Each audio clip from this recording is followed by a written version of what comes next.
그러면 이제 경영 빅데이터 분석사 1급 이제 출제 경영에 대해서 이제 간단하게 이제 소개를 좀 드리고자 합니다.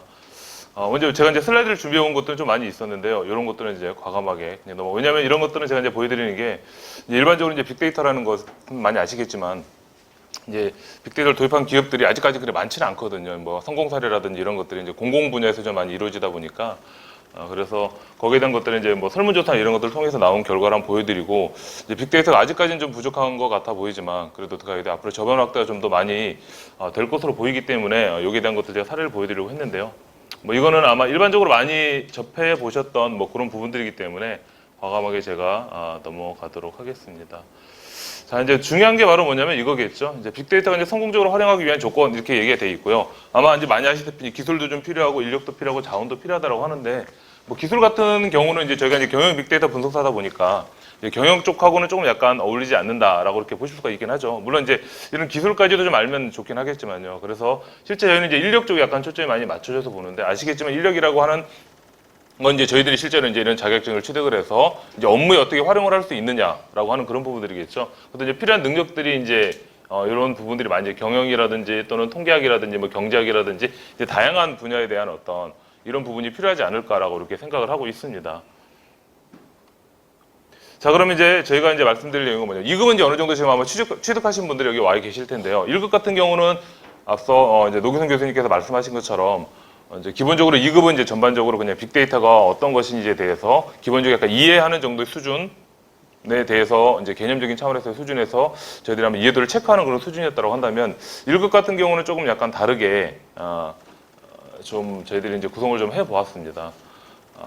실제 저희들이 이제 자격증 명칭을 보시게 되면 요거는 이제 다 있던 내용들이고요. 아마 지금 슬라이드에 나눠주시는 그 내용들이 있는데요.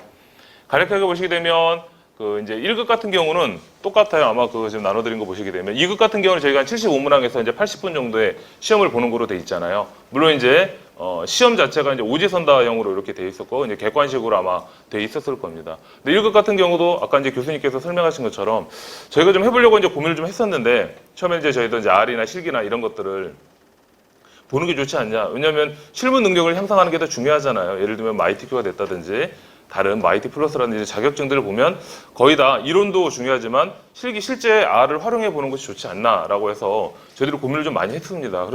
그러다 보니까 예를 들어 한꺼번에 시험을 좀 많이 보게 되면 시험장을 확보하는 문제도 좀 있었고요. 그다음에 제가 며칠 전에도 지금 이제 R 해서 이번에 저희가 이제 강의를 이제 다 저희 촬영을 했는데요. R 강의를 하다 보니까 저희가 책을 쓸 때는 3.1.2의 버전이었는데요. 지금 아시죠? R 같은 경우가 3.2.2가 8월 14일 오픈됐습니다.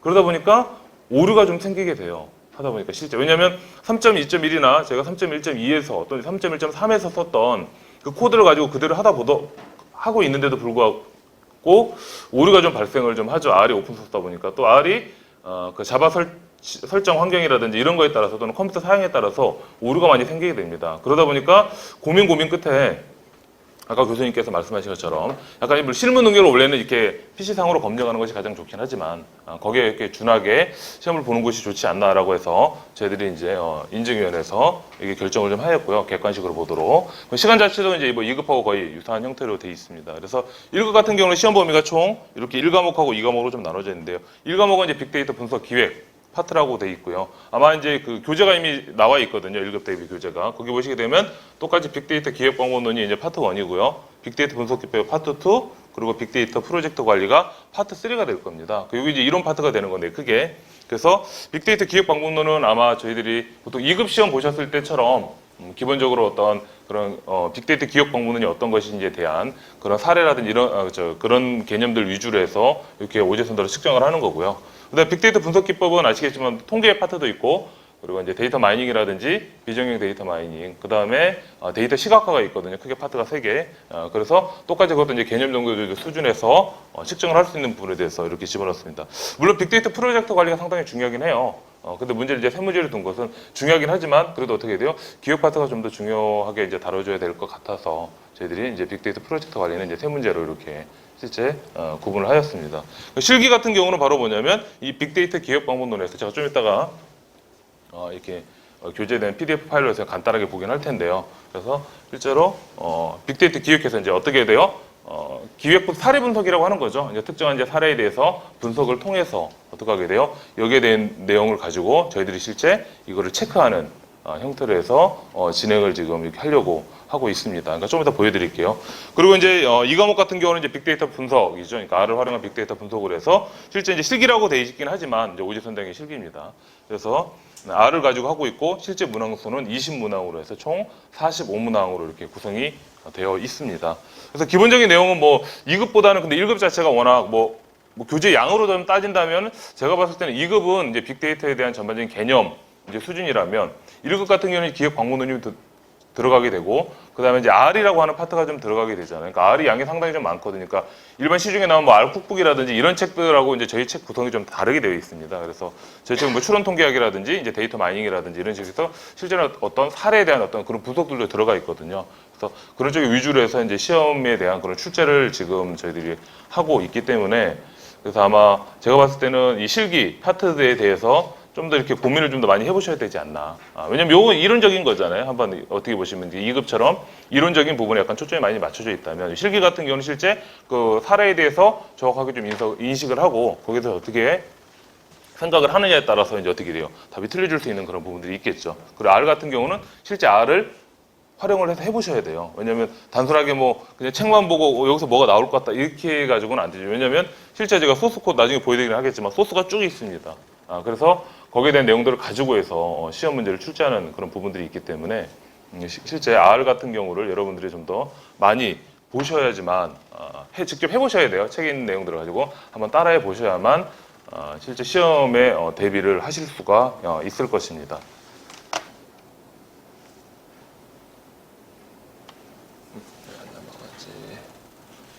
그래서 제가 이제 먼저 이거 보여드리려고 하는 것 자체는 뭐냐면요. 그러니까 저희가 이제 교재에 있는 그 내용들입니다. 교재. 1급 교재 빅데이터 분석 기획에 있는 파트인데 제가 이걸 이제 보여드리는 거는 뭐냐면 이제 빅데이터 분석 기획 접근 방법에 대해서 저희가 이제 사례, 이제 실기 문제를 아까 사례 형태로 낸다고 했었잖아요. 그래서 보통 보시게 되면 아시겠지만 일반적으로 저희가 접근하는 방식은 이제 하향식 탑다운으로 하려고 합니다. 원래는 이제 바텀업이라든지 다른 방법을 하는 것도 좋긴 하지만 그래서 일반적으로 아직까지는 어려운 부분이 있기 때문에 이제 탑다운 형태를 좀 하려고 하고요. 이제 탑다운 형식에 나오게 되면 일반적으로 한 크게 이제 5단계 형태가 좀 구분이 되어 있잖아요. 예를 들면 어떻게 되어 있어요? 문제 발굴 또는 뭐 과제 발굴을 하겠죠. 그럼 여기에서 어떻게 하게 돼요? 현황을 분석한다든지 우리가 앞으로 했는 전략을 어떻게 도출할 것인지에 대한 것을 먼저 보고 어떻게 하게 돼요? 문제 발굴이 된 이후에는 바로 어떻게 돼요? 사용자 관점에서 이런 문제를 발굴한 거에 대해서 어떻게 하게 돼요? 정의를 해야 되겠죠. 정의를 해야 되는 부분이 들어가고 거기에 따라서 어떻게 돼요? 해결단을 이렇게 설계하게 됩니다. 그래서 해결단을 설계하게 되고 그래서 해결단이 나오게 되면 해결단이 하나만 나오는 건 아니잖아요. 일반적으로 아시겠지만 보통 뭐 한 개만 나오는 것이 아니라 3개가 될 수도 있고 보통 3개나 4개 정도 이렇게 돼요. 물론 더 많이 나오겠죠. 일반적으로. 그렇지만 어떻게 돼요? 해결단 같은 경우는 저희가 보통 이제 교재에서는 3가지 형태로만 이렇게 말씀을 좀 이렇게 드려놨는데 보통 어떻게 돼요? 다양한 어떤 해결 대안들이 있고 거기에 따라서 해결 대안의 경제성이라든지 다 분석을 하겠죠. 해서 보통 2-3개 미만으로 잡고 거기서 어떻게 돼요? 타당성을 검토한 다음에 어떻게 돼요? 최종적으로 이제 과제를 이렇게 선택하는 일반적인 한 5단계의 형태를 가지고 있습니다. 그래서 여기에 이제 과제 발굴 단계에 대해서는 이제 문제 발굴이겠죠.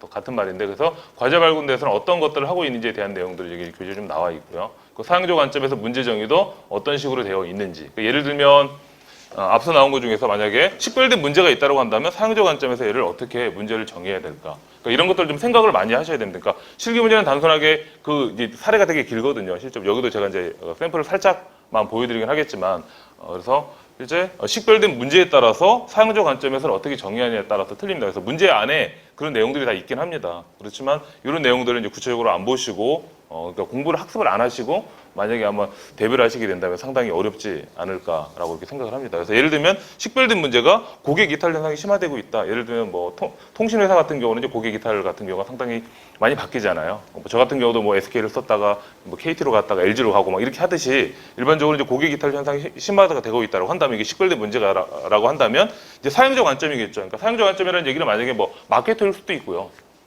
그러니까 다양한 부서, 어느 특정한 이제 부서에 대한 어떤 담당자일 수도 있을 겁니다. 그래서 만약에 예를 들면 이제 마케팅 부서라든지 그런 쪽에 담당이 된다고 한다면 고객 이탈의 영향 요인이 무엇이 있는지 또는 거기에 서로 이런 관련성이 있는지 없는지를 한번 파악을 해보고요. 거기에 따라서 고객 이탈 예측에 대한 어떤 시그널을 파악한다든지 하는 쪽에 대해서 사용자 관점에서 문제를 정의를 할 수 있겠죠. 왜냐하면 식별된 문제가 있으면 사용자 관점에서 문제 정의가 정확히 돼야지만 어떻게 해결단을 설계할 수 있잖아요.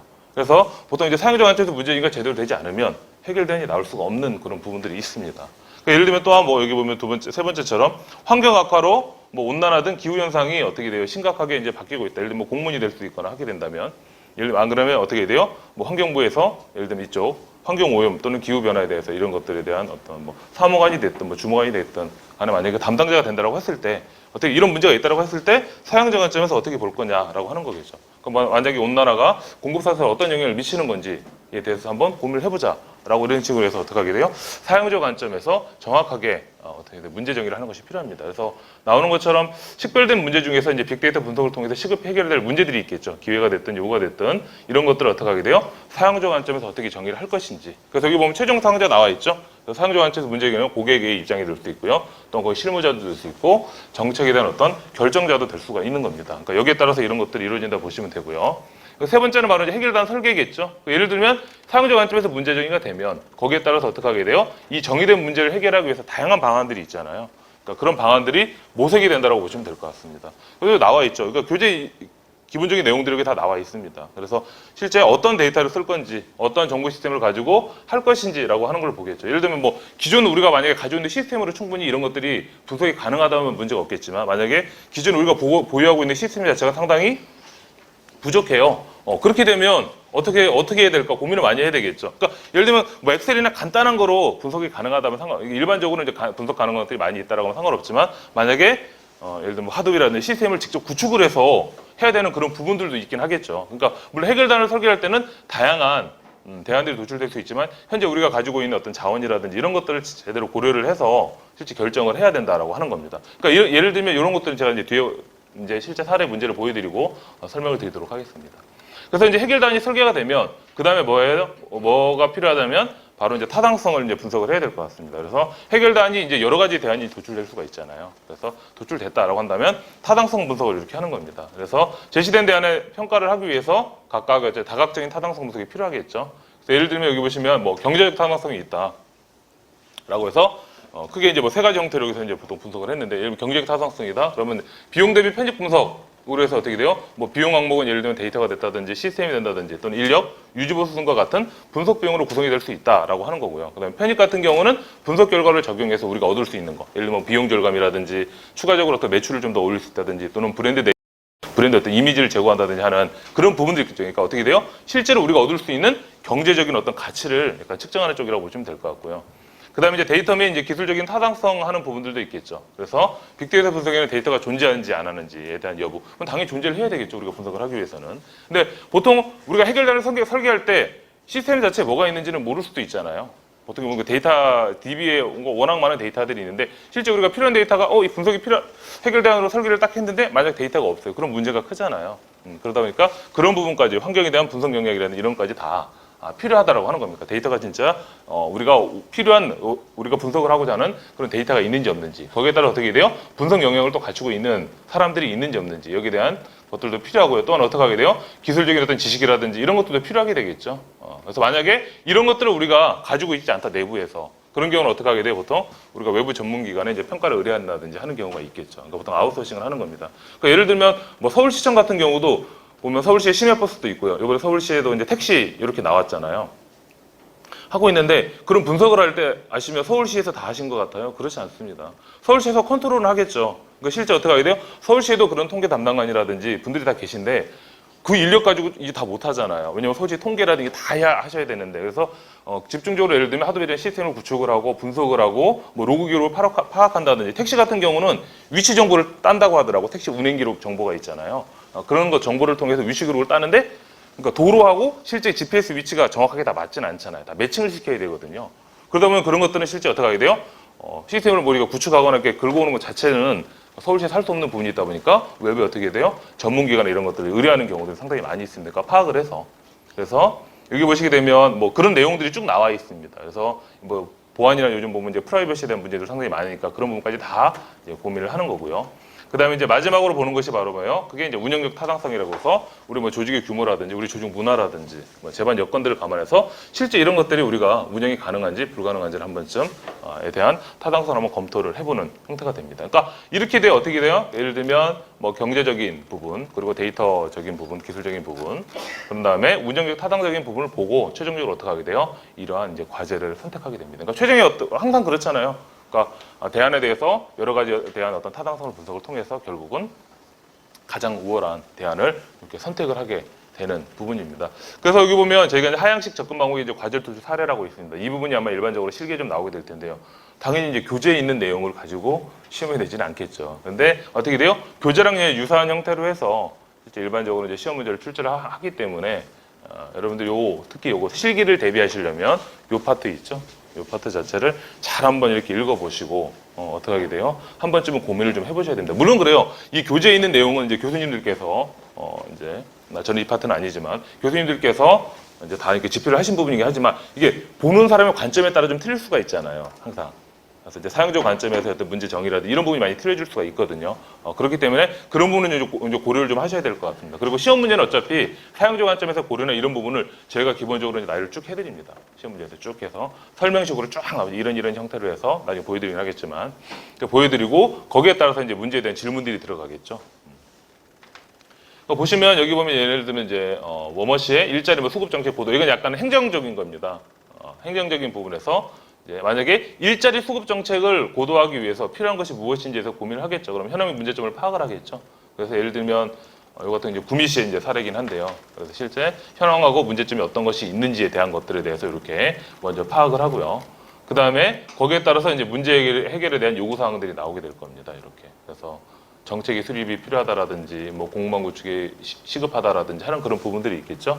예를 들면 뭐 소셜 데이터 분석이 필요하다. 왜냐면 의견 수렴을 하기 위해서. 그러니까 결국 이제 비정형 데이터 마이닝이 필요하다라고 하는 부분들이겠죠. 그래서 문제 해결에 대한 요구 사항이 이렇게 정의가 되고요. 거기에 따라서 해결 방안이 나올 겁니다. 그러면 그렇죠. 요구 사항이 있다라고 한다면 이거 사용자 관점에서 문제를 정의한 거겠죠. 그러면 해결 대안이 이렇게 모색하게 되는 겁니다. 그래서 뭐 일자리 정책의 다각적 분석을 해봤더니만 뭐 보다 어떻게 돼요? 빅데이터 기반의 맞춤형 정책이 절실한 게 필요한 상황이다라는 게 이제 나오게 되고 기존을 가지고 했더니만 어떻게 돼요? 어떻게 보면 이게 이제 시청 같은 경우는 서울시 같은 경우는 이렇게 팀들이 따로 있으니까 그게 상관이 없긴 하지만 예를 들면 지방에 있는 뭐 일반적인 시들이 어떻게 돼요? 이 빅데이터 분석을 위한 어떤 시스템을 가지고 있다 이렇게 볼 수는 없잖아요. 그러다 보니까 기존에서 불가능한 상황이다 이런 게 도출이 되고 실제 그런 것들을 통해서 나오게 된 거죠. 그래서 이제 타당성을 검토해 보니까 데이터의 타당성을 해보니까 어떻게 돼요? 시에서 이제 보유하고 있던 뭐 데이터도 있고, 뭐 통계적인 데이터도 있고, 또는 관련 기관의 데이터도 있으니까 충분히 이건 확보할 수 있겠다라고 보는 겁니다. 그래서 이거 나와 있죠. 기관에 대한 보유 데이터들, 타기관 연계가 필요한 것들. 중요한 거는 기관이 보유한 건 크게 문제가 없습니다. 그렇지만 타기관 연계가 필요한 것 같은 경우는 진짜 고민을 좀 많이 해보셔야 되겠죠. 왜냐면 이거 연계가 필요한데 만약에 뭐 제공을 해주지 않는다든지 데이터를 그런 경우 문제가 되기 때문에 항상 이런 부분도 고려를 해보셔야 되고요. 그러니까 민간 데이터 같은 경우 있겠죠. 그러니까 SNS 데이터라든지 블로그 데이터라든지 이런 데이터들을 보고요. 그 다음에 이제 기술적 타당성 같은 경우는 이제 이 데이터를 수집하고 이를 체계적으로 어떻게 분석할 것인지에 대한 것들을 보겠죠. 그러다 보니까 인력이 부재하죠. 왜냐하면 일반적으로 이제 공무원 시청 같은 경우 공무원들 같은 경우는 어떻게 돼요? 일반적으로 다른 업무들도 많이 하잖아요. 그러다 보니까 얘를 위해서 이 데이터를 체계적으로 수집하고 분석할 능력은 없겠죠. 어떻게 따지면. 그래서 자기들이 하지 못하게 되니까 외부의 이제 전문 기관이라든지 그룹에 이제 분석을 의뢰하는 겁니다. 여기는 이제 틀리게 정책이다 보니까 정책적으로 타당성이 어떻게 되어 있는지 안 되는지 앞서 저희가 이제 탑다운으로 얘기를 했을 때는 보통 이제 경제적 타당성이라든지 기술적 또는 데이터 타당성, 운영적 타당성만 보통 봤는데 여기는 이제 정책이잖아요. 예를 들면 CS 했던 거기 때문에 그러니까 정책적 타당성에 대한 형태를 본 겁니다. 그래서 수급 정책에 이런 형태가 있고 도입 전은 이런 상황이고 도입 후에는 이렇게 될 것이다라는 그런 부분을 이제 보고 실제 어떻게 해야 돼요? 원하는 것을 찾는 거고요. 그 다음에 여기 보시면 이제 민간기업의 사례라고 해서 이제 민간기업 사례들이 아마 초창기에 좀 많이 나오지 않을까라고 저도 이제 생각을 좀 하는데 예를 들면 ABC사의 뭐 테스트 마케팅 고객 선정하는 게 있겠죠.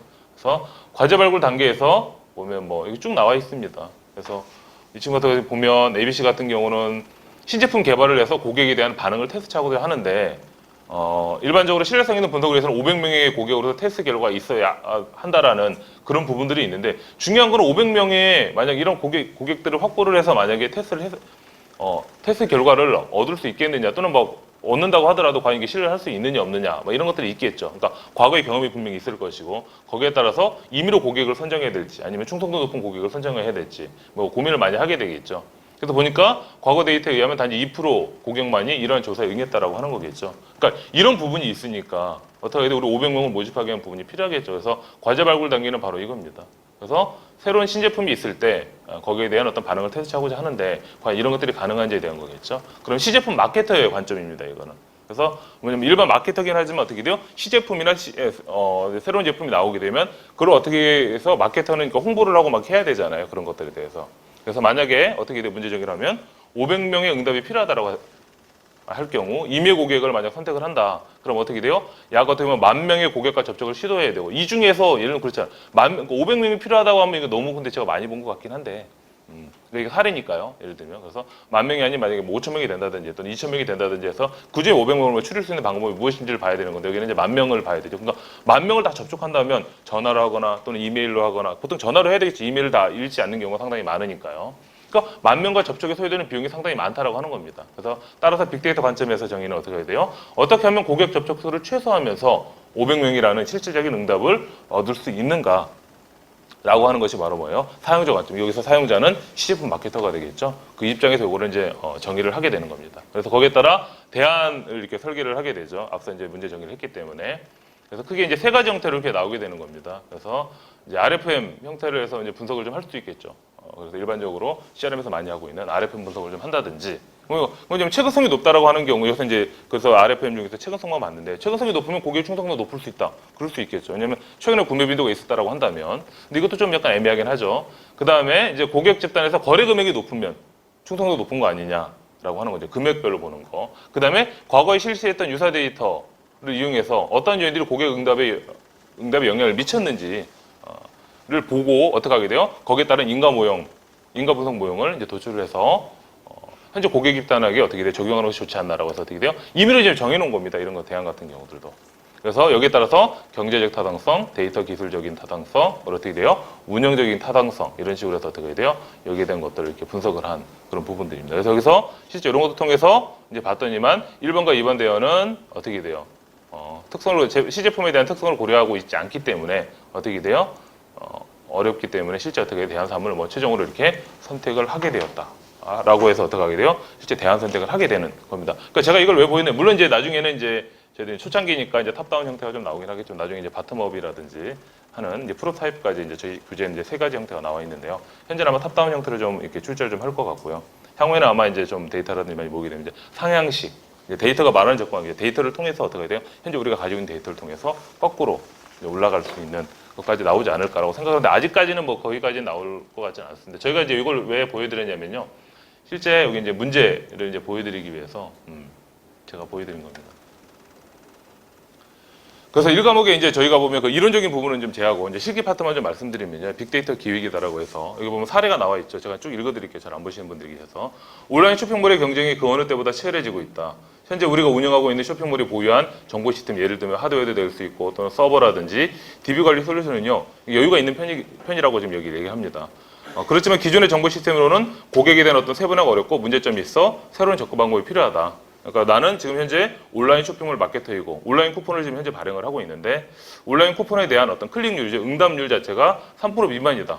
그래서 이에 대한 해결책이 필요하다. 왜냐하면 쿠폰을 보내는데 클릭을 안 한다는 얘기면 제품을 구매를 하고 아예 전혀 관심이 없다는 얘기잖아요. 그러니까 클릭률을 높일 수 있는, 응답률을 높일 수 있는 방안을 한번 찾아보자라고 하는 겁니다. 그래서 예를 들면 아래와 같은 데이터가 주어졌고 이를 통해서 쿠폰에 대한 어떤 반응률을 그러니까 3% 이상이겠죠. 뭐 10%가 됐다든지 하는 그 전략을 도출하고자 하는데 이제 아래 같은 데이터가 있다고 하는 거죠. 주어진 데이터들이. 그러니까 첫 번째는 뭐 고객에 대한 정보가 있겠네요. 예를 들면 거래 금액이라든지 뭐 구매 내역이라든지 이런 정보가 있고 그다음에 로그 정보들이 이제 주어질 수도 있고요. 세 번째는 사이트에 대한 유입 정도도 있다라고 하는 겁니다. 그러니까 포털 사이트가 됐든 또는 직접 검색을 통해서 들어왔든지. 그다음에 어떻게 돼요? 쿠폰에 대한 반응률. 그리고 어떻게 돼요? 마지막으로 Q&A, 고객에 대한 소리. 이런 이제 기본적으로 어떻게 해야 돼요? 데이터가 주어졌다고 가정을 하고 어떻게 해야 돼요? 여기에 대한 그런 분석을 해보자라고 하는 겁니다. 그럼 예를 들면 이렇게 나와 있는 거죠. 문제는 이렇게 들어가는 겁니다. 예를 들면 사용자 관점에서 문제 정의와 관련이 가장 높은 것이 무엇이냐라고 하는 거니까 사용자 관점에서 문제 정의를 하려고 했을 때 여기가 이 정의와 관련해서 가장 높은 것은 무엇이냐라고 하는 건데 1번 보면 이제 쿠폰 응답률에 대한 대비책에 대한 방안이다. 두 번째는 쿠폰 발행과 구매 고객의 뭐 연관성을 높이는 방안이다. 이건 제가 사례로 따로 넣는 거라서요. 그러니까 제가 만들어서 넣는 겁니다, 임의로. 세 번째는 매출 성과의 어떤 향상 방안에 대해서 봤다. 네 번째는 온라인 쿠폰 발행 건수 향상 방안이다. 뭐 다섯 번째는 고객 만족도 제고 방안이다. 이렇게 하고 있는데 답이 몇 번인 것 같아요? 몇 번인 것 같으세요?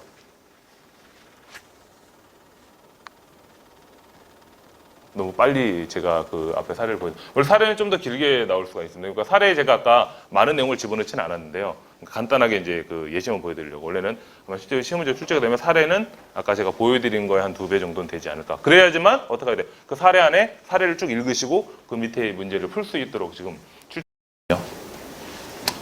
정답은 쿠폰 발행과 구매 고객의 어떤 연관성을 높이는 방안이 바로 이제 어떻게 돼요? 사용자 관점에서 문제 정리라고 이렇게 보시면 될 것 같고요. 두 번째는 위의 사례에서 사용될 수 있는 데이터 분석 기법과 목적에 연결해서 타당성이 가장 낮은 것은 무엇인지. 그러니까 위에 이제 사례를 지금 말씀드렸잖아요. 거기에서 사용될 수 있는 데이터 분석 기법이 분명히 있고 분석에 대한 목적들이 있겠죠. 연결해서 타당성이 가장 낮은 것이 무엇이냐라고 하는 겁니다. 그래서 첫 번째는 쿠폰 반응률의 차이를 보인 고객은 단일 집단 분석을 하는 것이 좋다. 예를 들면 이런 식으로. 그러니까 분석 방법이나 기법도 좀 알고 계셔야 되겠죠. 두 번째는 두 집단의 비율 차이를 위한 군집 분석. 세 번째는 고객 정보 데이터를 통한 다변형 분석을 하겠다라고 하는 거고요. 그 다음에 네 번째는 로그 정보와 사이트 유입 정도 데이터를 통한 로그 분석을 할 수 있다. 다섯 번째는 고객의 소리를 통해 텍스트 마이닝과 워드 클라우드 있죠. 그 분석을 시행을 할 수 있다라고 하는 겁니다. 그러니까 봤을 때 그 앞서 우리가 이제 설명드린 것처럼 그 사례에서 실제 주어진 데이터라든지 그 위의 내용을 보고 어떻게 돼요? 목적하고 기법 자체 연결이 맞지 않는 것은 이렇게 나와 있죠. 얘도 보시게 되면 두 집단 비율 차례형 군집 분석은 필요가 없는 거죠. 아까 보면 어떻게 돼요? 쿠폰 클릭률에 대한 그런 부분만 보는 거기 때문에 실제 얘가 관련한 가능성이 여기서 가장 낮은 겁니다. 이런 거 다 있잖아요. 차이를 보인 고객이 있을 것이고 아까 그 사례도 그런 내용이 나와 있잖아요. 그러니까 사례라든지 이런 것들 잘 보시고 실제 어떤 분석 기법이라든지 이런 것들이 있는지를 보셔야 됩니다. 그러니까 어떻게 보면 위의 내용을 정확하게 이해를 못하시면 밑에 대한 어떤 문제들을 실제는 이제 풀 수 없는 그런 부분이라고 보시면 될 것 같습니다. 제가 우선 이거 두 문제가 나왔습니다. 그러니까 예를 들면 제가 이제 해결 대안도 이렇게 간단하게 예를 들면 원래는 이걸 처음에 저희가 이제 기획을 했을 때는 실기 형태로 이걸 쓰는 거였거든요. 데이터 사례가 주어지고 여기에 대한 것을 한번 서술하시오. 원래는 그렇게 출제를 기획을 했었습니다. 초창기에는. 그래서 거기에 맞춰서 낼 거예요. 그럼 해결대안이 있으면 해결대안인 거 쭉 써야 되겠죠. 이거 뭐 좀 틀려질 수가 있겠네. 이건 이제 정답 분석하는 건데 만약에 3번 문제 같은 경우는 뭐 위에서 제시된 그런 사례를 가지고 예를 들면 봤을 때 해결대안을 설계하고자 한다. 그럼 그 해결대안 설계로 뭐 가장 올바르지 않은 것은 또는 가장 올바른 것은 해서 이렇게 되겠죠. 그렇게 이제 출제를 할 수 있고요. 네 번째 타당성 분석도 마찬가지로 아까 보면 경제적이냐 또는 뭐 데이터 기술적이냐 또는 운영적인 타당성이 있겠죠. 그래서 다음 중 뭐 타당성 분석에 대한 설명으로 뭐 올바르지 않은 것은 뭐 이런 식으로 해서 또 거기에 대한 내용들을 가지고 이렇게 이제 출제를 할 수가 있을 겁니다. 다섯 번째 대안 선택도 마찬가지고 이것도 저희들이 임의로 위에 걸 가지고 봐서 이제 정하게 된 거죠. 대안 1은 예를 들면 비용이 너무 크고 대안 2는 뭐 효과적이지 않고 복잡 분석. 대안 3 같은 경우가 일반적으로 괜찮다를 통한 분석에서 이렇게 이제 나와 있는 거거든요. 그래서 여기도 마찬가지로 5번 문제도 그런 식이겠죠. 나오는 거 형태로 해서 실제 그렇게 해서 한 5문제 정도가 1과목에서 실기로 이제 출제가 되는 겁니다. 그러다 보니까 아마 여러분들 기본적인 뭐 내용들이나 개념에 대한 어떤 그런 문제는 푸실 수 있겠지만 이 실기 같은 경우는 이제 5문제죠. 그리고 저희 같은 경우는 이제 과락이 있기 때문에 40점이란 과락이잖아요. 그렇기 때문에 다른 걸 다 맞추셔도 이 실기에서 혹시라도 맞추지 못하시면 과락이 될 수 있는 그런 부분이 있기 때문에 그 부분을 좀 신경을 써주셔서 보시면 될 것 같아요. 그래서 아까 보시면 그러니까 실기 파트는 저희들이 이제 탑다운 형태로 해서 좀 진행을 한다라고 보시면 됩니다. 그러니까 원래 저희가 이게 넣어놨던 내용들도 과제에 대한 목표 정리 이런 거 제가 따로 넣어놨지만 뒤에 이런 것도 원래는 앞서 기본적인 내용들 다 들어가거든요. 원래는. 그래서 좀 더 사례가 앞서 하면 너무 적죠. 딱 봤을 때 뭐야 이렇게 이걸 보고 뭘 어떻게 유출을 할까 이렇게 생각하실 수가 있는데 실제는 어떻게 돼요? 원래는 이런 내용들까지 과제 목표나 정의나 이런 것까지도 다 앞에다가 이렇게 사례 부분에다 다 설명을 해서 그 사례를 읽어보시고 설명을 하는 겁니다. 그런데 이제 문제는 뭐냐면 시간이 주어져 있잖아요. 80분으로 해서. 그러니까 2급보다 문제 수가 적지만 그러니까 사례 파트가 좀 많다 보니까 이 사례에 대한 것들을 어떻게 시간 배분을 이렇게 잘 하시는지에 따라서 푸실 수 있는지 없는지에 대한 부분들이 나올 수가 있겠죠. 그래서 그 부분은 한번 좀 신경을 좀 많이 쓰시면 될 것 같습니다.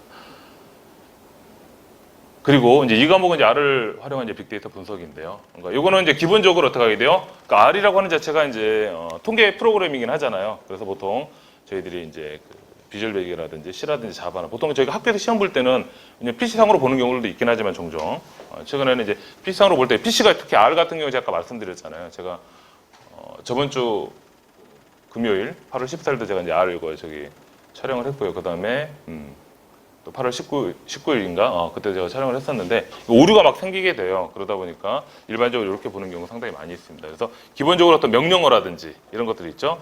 이런 부분들을 좀 알고 계셔야 됩니다. 그러니까 웬만하면 그 교재에 있는 그 R을 활용한 데이터 분석이라는 교재가 있거든요. 그 내용을 보시고 한 번쯤은 쫙 이렇게 살펴보시고 기본적인 내용들을 아시는. 그렇다고 해서 저희가 뭐 전혀 중요하지 않거나 이런 것들을 뭐 시험 문제 출제하거나 그렇지는 않거든요.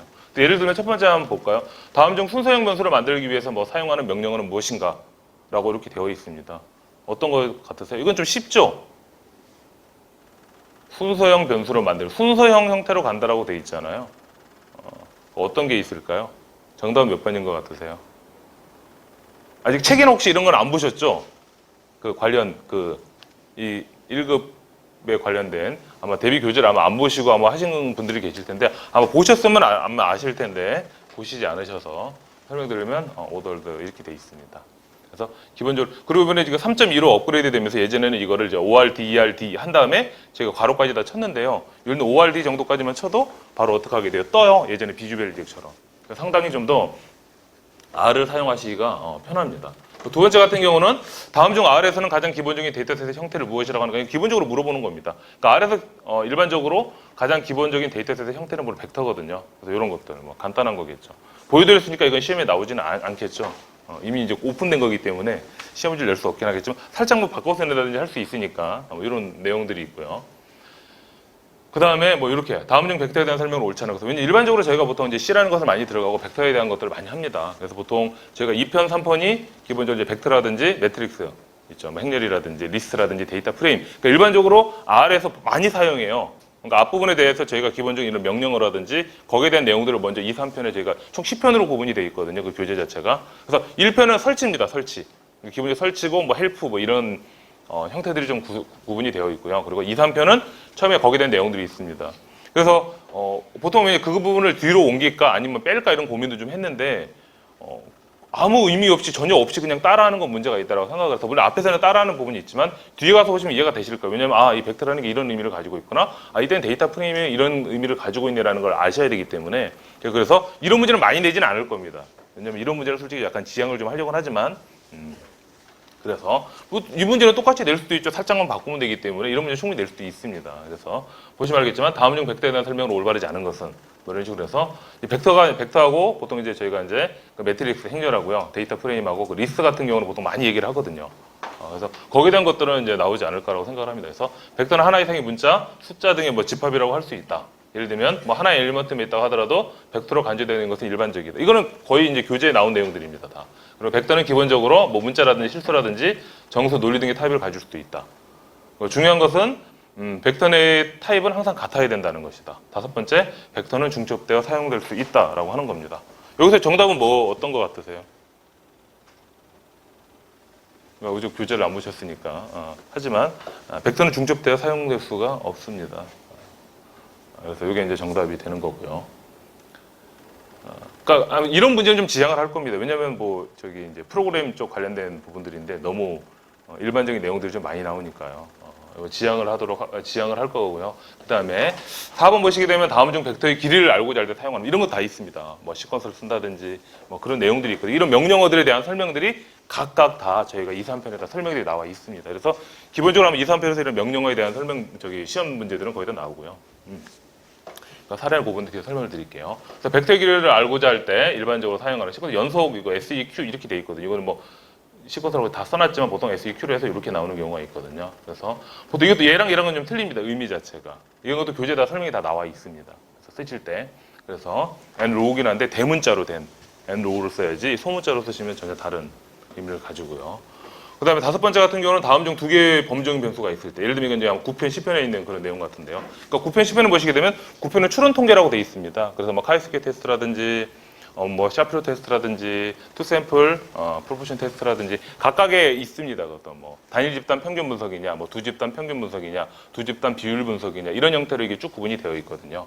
그래서 간단한 그런 이론들 위에 것들 있죠. 그래서 어떤 의미를 가지고 있는지 그런 형태를 좀 알고 계셔야 될 것 같아서 내놓은 겁니다. 그래서 실제 이것도 두 개의 어떤 범정 변수가 있을 때 이들의 동일성을 검증하고 싶을 때 사용하는 방법은 바로 뭐예요? 뭐 카이스케 테스트가 답이거든요. 그래서 이렇게 나올 수가 있고요. 그 다음에 6번 보시면 예를 들면 뭐 TM, 텍스트 마이닝 패키지 얘기하거든요. 그러니까 TM에서 만약에 문서를 관리하는 기본 구조를 뭐라고 하느냐라고 하는 겁니다. 이것도 이제 코퍼러스거든요. 요거. 그래서 요게 대한 내용들도 거의 그 교재에 다 내용들이 나와 있고 중요하다고 해서 이게 다 표시가 되어 있습니다. 이런 내용들. 그래서 이제 요 부분은 기본적으로 나중에 저희들이 뭐 이론적인 형태였던 그런 그러니까 간단하게 명령어 형태로 해서 저희가 이제 물어보는 이제 개념을 확인하는 쪽으로 해서 약간 초점이 좀 맞춰져 있고요. 실제 이제 두 번째 보면 이제 R을 활용한 빅데이터 분석 이제 두 번째 파트. 이것도 실기 파트입니다. 어떻게 보면 실기긴 하지만 어떻게 돼요? 앞서 그 제가 1과목에 있는 필기식이 좀 나눠져 있었잖아요. 그 사례를 통해서 본 것처럼 얘도 마찬가지입니다. 그래서 보시게 되면 이런 식으로 문제는 똑같이 이건 똑같이 이런 식으로 제시가 되고요. 실제 이거는 실제 저희들이 있는 내용을 가지고 시편에 있던 내용을 가지고 제가 그대로 가져온 건데요.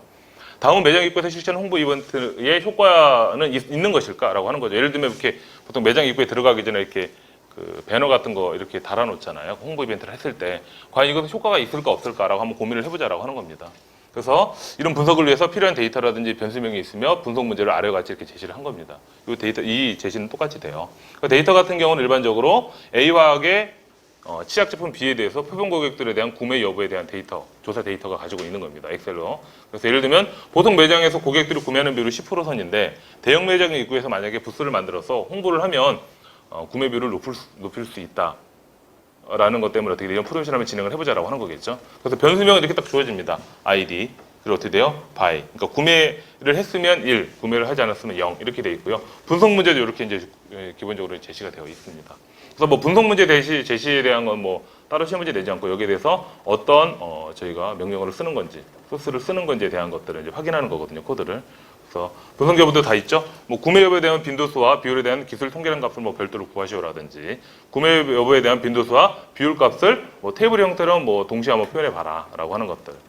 이건 아마 교재에 있는 내용들을 그대로 따라해 보시면 거기에 대한 내용들이 이제 다 이렇게 이제 하나하나 나오는 거거든요. 그래서 마지막까지 실제 구매 비율이 일반적으로 알려진 10%보다 상상되었는지 아닌지를 한번 검증을 해 보라라고 이렇게 해서 이렇게 나와 있습니다. 그래서 실제 어떻게 돼요? 위에서 주어진 분석을 토대로 해서 다음과 같은 분석을 수행한 겁니다. 그래서 실제 이건 다 교재에서는 딱딱 나눠져 있을 거예요. 이 파트 나눠져 있고, 이 파트 나눠져 있고, 뭐 이런 식으로 파트가 각각 나눠져 있고 여기에 대한 설명들이 하나하나 다 있습니다. 교재를 보시게 되면. 그래서 처음에 보시게 되면 C 다음에 이거 테스트라고 해서 이게 C인데 이거 무슨 의미를 가지고 있는지 이 가로쳐는 것들이 있죠. 이런 것들. 가로쳐는 것들 이런 것들은 실제 이런 것들을 가지고 제가 시험 문제를 내는 겁니다. 그래서 어떠한 명령어들이 들어가는 건지를 저희들이 왜냐하면 이건 실제 실행을 해보고 실행 결과도 이제 초창기에나마 저희들이 어떻게 될 거냐면 이 R 같은 경우는 기본적으로 이 명령을 그대로 치면 아까 그 데이터만 가지고 명령을 그대로 치시게 되면 그대로 R에 대한 결과 다 나오거든요. 옆에 그래프 시각화가 나온다든지 이런 것들이 다 바로바로 등장을 합니다. 그래서 초창기에는 저희들이 이렇게 이제 그 소스만 순수하게 입력해야 되는 소스만 가지고 하고요. 아마 추가 좀 되면 확산이 되고 한다면 그때는 입력을 했을 때 나온 결과도 있죠. 그런 것들도 가지고 이렇게 비교 분석을 하는 거로 이렇게 좀 이렇게 생각을 좀 가지고 있습니다. 그래서 웬만하면 초창기에 좀 보시는 게 그래도 좀 좋지 않을까라고 생각을 하는데요. 그래서 저희가 크게 저는 이제 이렇게 아마 이 시험 문제 낼 때 지금 고민이긴 한데 이런 것들 다 표시를 해주는 게 좋을지 이렇게 가로를 쳐서 표시를 해줘가지고 여기에 대한 문제가 그러니까 7, 8, 9, 10이거든요. 실제 시험 문제 내는 것들이. 그런 식으로 이제 표시를 해주는 게 좋은지 아니면 그냥 1번, 2번 이렇게 해서 하는 것이 좋은지 고민이긴 합니다.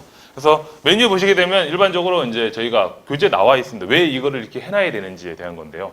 이 1번에 들어갈 코드가 무엇인지 여기 7번 보시게 되면요. 1번에 들어갈 소스, 코드는 무엇인가 이렇게 해서 한번 물어볼 겁니다. 근데 저희들이 보통 1번에 하는 이유가 있는데요. 보통 R을 처음에 사용해 보시면 알겠지만 이게 엑셀 파일 불러와서 저희가 많이 하거든요. 9편, 10편. 뭐 7편, 8편, 8편, 9편, 10편은 저희가 보통 이제 그 엑셀 파일이 있고요. 아마 엑셀 파일을 아마 저희가 오픈 시켜 놓을 겁니다. 아마 조만간 오픈을 시켜 놓을 테니까 다운받아 보시면 알겠지만 그래서 기본적으로 저희가 R을 사용할 때 보통 이 작업 폴더명이 있어요. 기본적으로 저희가 R을 다운받아서 설치를 하면 마이 다큐멘트라는 데 일반적으로 작업 폴더가 지정이 되게 돼요. 그러면 아시겠죠? 마이 다큐멘트에는 뭐가 있어요? 보통 아시면 내 그림도 있고 뭐 내 문서도 있고 막 뭐에 또 뭐 카카오톡 다운받으면 그게 또 거기에 돼 있고 막 여러 가지들이 있잖아요. 그러다 보면 엉켜 있는 부분들이 상당히 많이 있습니다. 그래서 헷갈리는 부분들이 많거든요. 그래서 보통 저희가 C 그냥 바로 아래에 어떻게 하게 돼요? 바로 R 테스트라는 폴더. 그러니까 R 저건 아무나 만드셔도 됩니다. 뭐 어떤 폴더를 만드셔도 되는데요. 그래서 그냥 저희는 편하게 R을 하니까 R 테스트라는 폴더를 만들어서 거기 안에다가 이런 것들을 집어넣거든요. 그런 다음에 어떻게 하게 돼요? 어차피 그쪽에서 불러와서 작업을 해야 될 거 아니에요. 작업 폴더명이 있으면 그 폴더를 불러오게 됩니다. 일반적으로. 그래서 보통 저희는 이런 것들을 작업 폴더명이 있어서 일반적으로 C에 R 테스트라고 하는 데다 집어넣고 거기에서 어떻게 돼요? 이 작업 폴더명을 변경시키는 거겠죠? 이쪽에 있는 걸 불러와라라고 하는 겁니다. 마이 다큐멘트로 돼 있던 것을 바꿔주라라고 하는 거거든요. 그래서 여기 보시는 것처럼 1번에 들어갈 소지는 바로 setWD라고 보시면 될 것 같습니다. 그래서 이 getWD는 작업 폴더명을 확인할 때 하는 거고요. 얘는 설정을 할 때 하는 겁니다. 그래서 일반적으로 처음에는 getWD라는 걸 먼저 쳐서 한번 보고요. 그 다음에 작업 폴더명이 어떻게 지정되어 있는지 보고 그 다음에 setWD를 하는 거거든요. 물론 지금 여기에다 제가 이걸 안 쳐놔서 원래 이렇게 쳐야 되거든요. 괄호가 여기 딱딱 있습니다. 일반적으로 하게 되면 나오는 것들이라. 그래서 이렇게 해서 이제 첫 번째 걸 보는 거고요. 그 다음에 두 번째 거 있습니다. 이 두 번째. 두 번째는 그럼 과연 들어가는 것이 무엇이냐라고 보는 거겠죠. 두 번째는 과연 뭘 들어가야 될까라고 하는 겁니다. 보시면 어떻게 돼 있어요? 일반적으로 인스톨 패키지 되어 있죠. 없고 인스톨 패키지는 거 어떻게 보면 바로 답을 유추할 수 있게 이렇게 되어 있는데 원래는 이걸 중복으로 해서 그러니까 초창기다 보니까 제가 이렇게 넣어놨는데 원래는 이렇게 문제 속에 답이 있을 수도 있습니다. 소스 같은 경우는 비슷한 게 계속 반복이 되다 보니까요. 이 R 같은 경우는. 그래서 보면 인스톨 패키지 있으니까 패키지를 저희가 다운로드 받아서 하는 거거든요. 설치하는 거기 때문에 그걸 저희가 이제 메모리상에 업로드를 해야 되기 때문에 그때 이제 라이브러리라는 걸 쓰게 됩니다. 이 소스를. 그래서 여기도 보면 어떻게 돼요? HMIC가 있지만 이 앞에 들어갈 것은 바로 뭐예요? 라이브러리가 되겠죠. 그런 식으로. 그러니까 직접 한 번씩 해보셔야 돼요. 이런 것들은. 세 번째는 얘랑 유사한 걸 찾는 겁니다. 테이블 요거랑 2라고 돼 있잖아요. 2라고 된 거랑 과연 유사한 것이 무엇이냐라고 하는 거겠죠. 세 번째 마지막으로도 여기에 들어갈 수 있는 테스트가 무엇인지. 지금 보면 웬만하면 이런 것들은 이제 답이 거의 보여요. 답이 거의 보입니다. 제가 보면 내면서 이렇게 내야 되나 이렇게 고민을 좀 하고 했던 그런 부분들인데요. 뒤에 보시면 9번, 10번 이게 마지막이 이제 창이긴 한데요. 예를 들면 테이블, 마이테이스 그거 어떻게 돼요? 대괄호 열고 2 이렇게 돼 있죠. 이 대괄호가 두 번 있는 경우가 있고 하나 있는 경우가 있거든요. 거기에 따라 의미가 틀릴 수도 있고 같을 수도 있습니다. 보통 일반적으로 틀리겠죠. 그래서 보시게 되면 여기 보면 ID, 소문자 ID도 있고 대문자 ID도 있고요. 가로가 두 개 있는 경우들도 있고 뭐 바이라고 하는 경우도 있고요. 여기는 뭐 C ID도 있고 이렇습니다. 그러니까 제가 답을 정확하게 보여드리기 위해서 어떻게 하게 돼요? 답은 이제 4번이 되겠죠. 왜냐면 이거 어떻게 돼요? 아까 저희가 얘기하는 그 작업을 셀 중에서 어떻게 두 번째 있는 걸 보자라고 하는 거거든요. 열 자체를. 그러니까 첫 번째는 뭐로 돼 있었어요? ID로 돼 있었죠. ID가 있었습니다. 첫 번째 주어진 데이터에. 기억 안 나시면 여기 처음에 보시게 되면 첫 번째가 1번이죠. 1번이 ID, 2번이 바이잖아요. 불러오는 거거든요. 그러니까 거기에 대한 설명들이 거기 다 나와 있습니다. 같은 거라고 해서 저희들이. 그래서 기본적으로 그런 내용들이 나왔으니까 요거랑 같은 의미는 무엇일까요? 그런 것들이 꽤 있어요. 왜냐하면 똑같은 것들이 반복되는데 얘가 편한지 얘가 편한지 어떤 게 편하실 것 같아요? 일반적으로 요거를 알고 계시면 순서를 알고 계시면 얘가 편하겠죠. 근데 만약 순서를 모르시면 직접 얘를 하시는 게 더 좋을 수 있습니다. 그래서 저희가 일반적으로 말을 강요하면서 하는 것들이 거의 그래요. 어떤 것들을 쓰든지 똑같기 때문에 본인들이 보통 어떻게 써보시고 일반적으로 많이 이제 선호하는 것을 일반적으로 쓰게 되는데 여기서는 이런 것들 같은 의미, 같은 결과창을 이제 나오게 이거 오타입니다. 이거 밑으로 내려가야 돼요. 바입니다. 잘못된 겁니다. 이거. 그래서 이게 이제 4번이 이제 돼야 되는 거고요. 그리고 아까 3번이 있었죠? 3번에 그럼 들어갈 소스는 무엇인가라고 하는 겁니다. 3번 보시면 여기 3번 요거죠. 보시면 여기 C 이렇게 돼 있고 이제 나중에 아시겠지만 이게 이제 저기 저희들이 아까 얘기한 벡터 형태를 얘기하는 거거든요. C바인드 얘기하는 건데요. 그래서 뭐 40,10 해서 뭐 P가 뭐 0.60인데 여기에 대한 설명들도 거기엔 다 나와 있습니다. 그래서 저희가 교재에는 여기다가 뭐 1번, 2번 이런 식으로 쭉 해가지고요. 각각을 단락을 나눠놓고 여기에 대한 설명이 무엇이다라는 건 다 설명을 거기다 해놨습니다. 그러니까 그런 설명들도 한 번쯤은 보셔야 되지 않을까라고 생각을 합니다. 보통. 그래서 실제 여기에 들어갈 게 무엇인지에 대한 걸 찾는 거죠. 근데 밑에 보니까 어떻게 돼 있어요? 바이노미얼 테스트라고 이미 이렇게 되어 있죠. 제가 편하게 하기 위해서 보여드린 건데요. 일반적으로 요거는 잘못된 거, 요거는 답이 4번입니다. 어제 고쳤는데 제가 파일이 몇 개 있다 보니까 다른 파일이 나온 것 같은데 답은 요거 4번이고요. 여기서 3번에 들어갈 수는 바로 뭐예요? 바이노미얼 테스트. 이항분포 하는 거겠죠. 그 테스트를 하는 것이 바로 이제 정답이 되는 겁니다. 그래서 이런 식으로 해서 여기 20문제예요.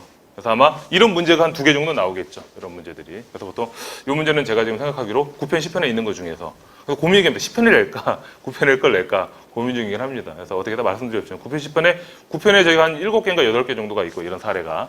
그 다음에 10편에 5개가 있습니다. 근데 10편에는 뭐 텍스트 마이너링도 상당히 어려운 파트들이 있어서 아마 저희들은 뭐 9편을 좀 많이 보시는 게 좋지 않을까, 초창기에는 라고 생각을 하고요.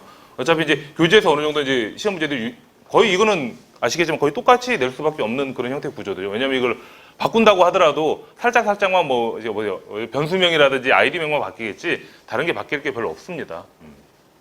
그래서 9편 정도를 많이 보시게 되면 이런 어떻게 이것도 실기 중에 그래도 약간 어렵죠. 왜냐하면 여기에 대한 그런 내용들을 조금 아셔야 되는 그런 부분들이 있기 때문에. 그래서 제가 볼 때 고민이 그거예요. 이런 것들 직접 한번 해보시면 되는데 해보시지 않았을 때 조금 애로사항이 아마 있으실 겁니다. 그래서 앞에 대한 어떤 이론이나 이런 부분들은 뭐 2, 3편의 변수명이라든지 그런 거 다 있다고 했잖아요. 벡터라든지. 그래서 총 저희가 교재가 2편하고 3편으로 해서 이렇게 그러니까 그 총 10편 중에 한 2, 3편하고 9편 정도 좀 보시면 되지 않을까라고 좀 생각을 합니다. 그 다음에 또 보여드릴 게 이제 저희가 기획책이 이 책이고요. 앞서 제가 말씀드린 책이 그리고 이제 분석책이 이 책입니다. 분석책에는 지금 제가 요번에 이제 다 찍었거든요. 한 16강 정도를 찍었었는데 보니까 오류가 좀 있긴 하더라고요. 그래서 오류 사항이나 이런 것들은 저희들이 여기 이 출판사 홈페이지라든지 또는 저희 사무국 홈페이지로 해서 오픈을 시켜놓도록 하겠습니다. 왜냐하면 그게 너무 오류 사항들이 많아서 그래서 교재들을 보시고 아마 공부하시면 충분히 합격하실 수 있지 않을까라고 생각합니다. 그래서 실제 강의는 지금 여기 와우패스라는 데 교재가 나온 데인데요. 이미 좀 진행이 되고 있긴 합니다. 그래서 여기 보시면 들어가 있고 이제 이렇게 돼 있고요. 그러니까 이거는 실제 이제 그 앞에 기획 파트를 강의하시는 거고요. 말은 지금 제가 하고 있고, 그래서 보시게 되면 이렇게 이제 이 샘플 강의도 이렇게 보실 수 있도록 이미 이렇게 되어 있습니다. 그래서 아마 교수님들께서 이제 출제위원들이시거든요. 그래서 그분들이 지금 하시는 건데, 예를 들면 제가 아까 넣어놨었는데요. 간단하게 한번 보면 뭐 나올지는 모르겠는데 이렇게 샘플 강의도 해서 이렇게 보실 수가 있습니다. 일반으로 한번 볼까요? 간단하게 해서. 제가 이미 예전에 한번 들어본 것 같긴 한데요. 그래서 이건 아까 저희가 말씀드린 뭐 다운로드 받아야 되네요. 보여드리려고 했는데 그래서 회원만 가입만 하면 그냥 이것도 회원가 여기 다른 데는 그냥 보여주는데 여기는 꼭 회원 가입을 해야 보더라고요. 그러니까 저도 이걸 보려고 회원 가입을 했습니다. 어쩔 수 없이 저한테도 그냥 오픈을 안 해줘서 그래서 어쩔 수 없이 한번 보시게 되면 기본적인 내용들 원래는 이게 분석 계획 이 파트가 아까 제가 말씀드린 실기 파트가 이 안에 다 들어가 있어요.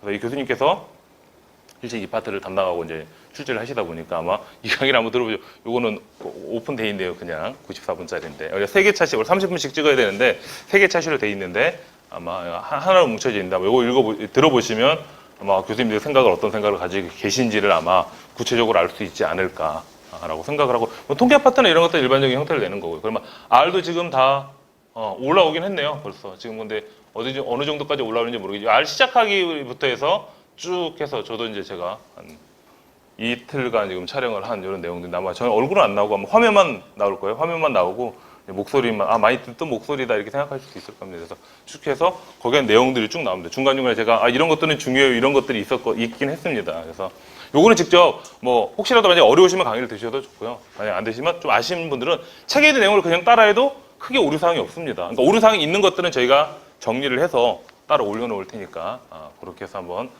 보시고 실제 합격 시험을 대비를 해주시는 게 좋을 것 같은데 좀 약간 시기상으로 늦긴 했죠. 원래는 제가 이제 저번 주도 좀 생각을 했었는데 갑자기 대체율이 되는 바람에 그 전부터 그런 얘기가 있어서 14일도 대체율이가 안 계신데 할 수가 없어서 그래서 아마 지금 벌써 한 21일이고 실제 시험은 저희가 19일이죠.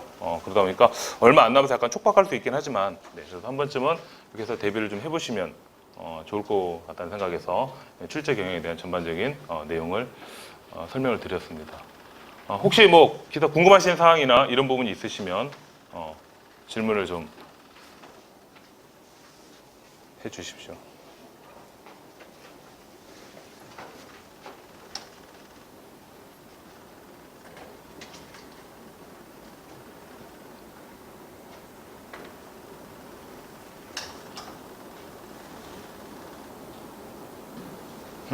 불이 안 켜져도 뭐 불이 안 켜지나요?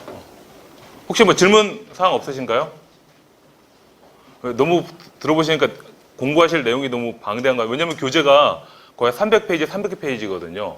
한 600페이지 정도가 됩니다. 근데 특히 R 때문에 아마 많이 고민을 좀 하시는 것 같은데, 그냥 뭐 제가 초창기다 보니까 뭐 이렇게 말씀드리기는 저 그럴 수 있긴 하지만 좀 그래도 최대한 좀 쉽게 출제를 좀 하려고 좀 생각을 좀 가지고 있습니다. 그래서 제가 아까 말씀드린 것처럼 R은 그렇게 그 장들이 있었죠. 3편하고 9편 정도만 이렇게 보시면 좀 합격할 수 있을 정도로 지금 생각을 하고 있고요. 한 올해 정도는. 그리고 이제 아마 내년부터, 왜냐면 이미 이게 교재를 시험 문제가 한번 나오면 그걸 그대로 또 쓰지는 못하잖아요. 그러다 보니까 이제 다양한 형태로도 좀 더 어렵고 세부적으로 들어갈 수 있기 때문에 R은 그렇게 학습하시면 될 것 같고, 특히 이제 제가 봤을 때는 또 이 분석 쪽 앞에 기획 쪽도 쉽긴 한데 어려운 게 저기죠. 그 실기 사례. 근데 원래 사례가 시험 문제가 이미 나와 있긴 합니다. 제가 이제 초창기에 원래 저희는 그 주관식으로 쓰는 서술형으로 생각을 했다가 여러 가지 어떤 재반 여건 때문에 객관식으로 바꿨는데 되게 길어요. 거의 한 페이지 정도에 대한 내용이 이렇게 사례를 쭉 설명이 되어 있습니다. 사례를 읽어보시면 바로 밑에 문제를 풀 수 있을 정도로 냈습니다. 물론 제가 봤을 때는 저도 뭐 이제 빅데이터를 한 2년 정도 지금, 제가 이제 경영정보를 전공을 했지만 한 2년 정도 지금 저도 처음에 R을 처음 모를 때 배우고 빅데이터가 뭔지, 물론 알긴 알았지만 내용은 많이 들어봤지만, 그러니까 충북대학교가 아시지만 빅데이터로 먼저 이게 대학원이 설립이 됐잖아요. 근데 저희는 기술 쪽만 하거든요. 그래서 기획 분석을 전혀 안 해요. R도 거의 안 합니다. 그러다 보니까 전혀 모르고 있었거든요. 모르고 있다가 새로운 것을 좀 이렇게 해서 하다 보니까 되게 괜찮은 것 같아요. 왜냐하면 분석을 하고 기술자들이 다 어떻게 하게 돼요. 저희가 만약에 그렇잖아요. 만약에 하도 몰라도 시스템도 구축이 돼 있고 그런 것들을 막 제공해주는 업체들이 많이 있잖아요. 해도 되지만 실제 중요한 건 어떻게 돼요? 어떤 식으로 우리가 생각을 해서 탑다운 형태로서 문제 정의를 어떻게 하고 그거에 따라서 우리가 해결단까지 어떻게 설계할 건지, 그러니까 최종 선택을 할 때 그런 기획 단계가 더 중요하고, 실제 어떻게 돼요? 저희가 한번 좀 해볼 수 있는 게 좋잖아요. 물론 이외에도 툴들이 되게 많이 있습니다. 뭐 SPSS라든지 SAS라든지 거기서 유료된 툴들도 있어요. 분석을 할 수 있는 것들. 텍스트 마이닝도 마찬가지고. 그렇지만 이 R 같은 경우는 그나마 어떻게 하게 돼요? 여러분들이 엑셀 파일만 있으면 9편, 10편이 그 내용들이에요. 거의 엑셀 파일만 갖다가 불러와서 CSV로만 바꿔놓은 파일만 있으면요, 콤마로 된 거 있잖아요. 쉼표로 갖다가 하시면 분석을 해서 집어넣으시면 되고, 제가 강의 중에 그런 얘기도 하거든요. 현재 여기 돼 있으면 만약에 이게 필요하시면 여기다 하나만 셀만 더 추가해서 한번 분석을 해봐라. 계속 한 번씩. 그럼 아마 큰 의미 있는 것들도 할 수 있고 거기에 따라서 좀 재미있잖아요. 그러니까 이걸 한번 해보시는 게 제가 봤을 때는 대비하시는 거는 가장 좋지 않을까라고 생각을 합니다. 그러니까 저희들이 보통 경희대 대학원이나 이런 데서 강의할 때도 보면은 요 추론 통계학 있죠. 요거 추론 통계학하고 데이터 마이닝만 해서 3일에서 뭐 길게는 일주일까지 보통 강의를 하거든요. 요 파트만 세부적으로. 근데 문제는 뭐냐면 이런 걸 못 하니까 이런 걸 이제 무시를 하고 바로 들어가거든요. 이 R 패키지도 여기도 이제 R 패키지도 저희가 많이 쓰는 것만 넣어놨지만, 그래서 시험 비도에서는 저희가 이제 앞서 드리는 것처럼 여기 이제 파트가 좀 나눠지게 하는데, 요게 이제 추론 통계 9편 정도고, 요게 요 2개 정도가 9편이고, 그다음 앞에 프로그래밍 기초라고 돼 있는데요. 여기부터 아마 자료 다루기 정도까지 요게 아마 2, 3편일 겁니다. 그래서 아마 교재 내용을 보시게 되면 아마 아실 거예요. 그래서 보시면 이렇게 되지 않을까라고 생각을 합니다. 근데 저는 잘 몰랐는데요. 뭐 제가 강의한다고 해서 이분을 말씀드린 게 아니라 와우패스에서 이걸 냈더라고요. 교재까지 포함을 해서 이게 지금 할인을 한다고 이게 돼 있더라고요. 저는 깜짝 놀랐고, 교재만 하더라도 가격대가 거의 한 36,000원 정도 되거든요. 그래서 처음에 깜짝 놀랐습니다. 그래서 그러니까 여기서 이제 지금 진행을 하고 있는 거긴 한데요. 한번 좀 궁금하시면 들어가 보시고, 샘플 강의를 먼저 보시고 이렇게 하시면 제가 봤을 때는 뭐 크게 어렵지 않게 하시고, 만약에 강의를 안 보셔도 책에 있는 내용만도 잘 보셔도 제가 봤을 때는 준비를 충분히 할 수 있지 않을까라고 이렇게 생각을 합니다. 혹시 뭐 기타 궁금한 사항 같은 경우는요, 이 교재를 사시면 교재 제 앞에 이름이 있을 거예요. 거기다 메일 주소가 있습니다. 이렇게 저한테 메일 주소를 저는 몰랐는데 이미 책을 사서 공부하신 분들이 꽤 많던데요. 그 메일로 저한테 연락해요. 제가 바로바로 답변을 못 드려서 지금도 이제 촬영도 많이 하고 다른 제가 이제 하다 보니까 많이 못 해드렸는데, 그래도 한 며칠 안에 제가 답변을 드리거든요. 그래서 제가 계속 이렇게 해서 연락이 오게 된 거, 메일 주소가 있습니다. 제 거에서 네이트로 연락을 주시면 뭐 궁금한 사항이라든지, 물론 시험 문제가 뭐다 이렇게 알려드릴 수는 없지만 그래도 뭐 실제 경향이라든지 혹시 이런 식으로 주안점을 넣어서 공부를 좀 하면 된다든지 하는 것들을 할 수 있고요. 아마 지금 저희 이제 교수님하고 이렇게 협회에서 지금 사이트가 아직 오픈이 안 돼 있어서, 그러니까 오픈이 되면 바로 거기에서 이제 Q&A를 하겠지만, 그 전까지는 아마 저한테 궁금하신 사항이나 이런 부분들은 물어보시면, 또 이제 제가 바쁘면 토스할 수 있습니다. 저희 쪽에 이제 연구원 친구들이 또 있어서. 그래서 어떻게 보면 저보다 R도 되게 잘하는 친구들도 있어요. 아예 그 R만 파는 친구들도 있거든요. 그래서 통해서라도 혹시 그런 문제점들이 있게 되면 해결을 해줄 테니까, 혹시 어려운 부분들이 있으시면 항상 이렇게 연락을 해주시는 게 좋습니다. 왜냐하면 어차피 이런 목적이 자격증에 대한 목적도 있지만 한번 해보시면, 저도 몰랐었는데 재미있는 것 같아요, 나름. 의미 있는 결과도 좀 발견을 하게 되고 하다 보니까 처음엔 되게 저도 싫었어요. 의미 없이 소스 코드만 입력하잖아요. 무슨 의미가 있을까? 혹시 R 쿡북까지 공부해 보신 아실 거예요 아마. 별 의미가 없었습니다. 그런데 해보니까 상당히 괜찮은 부분들이 많이 있다라는 걸 느끼게 됐습니다. 혹시 만약에 뭐 이 자리에서 아직 처음 내용을 보시니까 이렇게 황당하실 수도 있잖아요. 아마 이 강의 동영상에 올라올 거예요. 언제 다음 주 월요일 정도면 올라가나요, 과장님? 한번 올라가시니까 그 내용 한번 다시 한번 보시고 혹시 궁금하신 사항이 있으면 언제든지 사무국 연락 주셔도 좋고요. 아니면 저한테도 연락을 해서 주시면 언제든지 거기에 대한 것들을 답변을 드리도록 하겠습니다. 자, 오늘 짧게나마 좀 마치겠고요. 회장님 그 마감. 괜찮으십니까? 그러면 오늘 짧게나마 경영 빅데이터 분석사 1급 출제 경영에 대해서 설명을 드렸습니다. 감사합니다.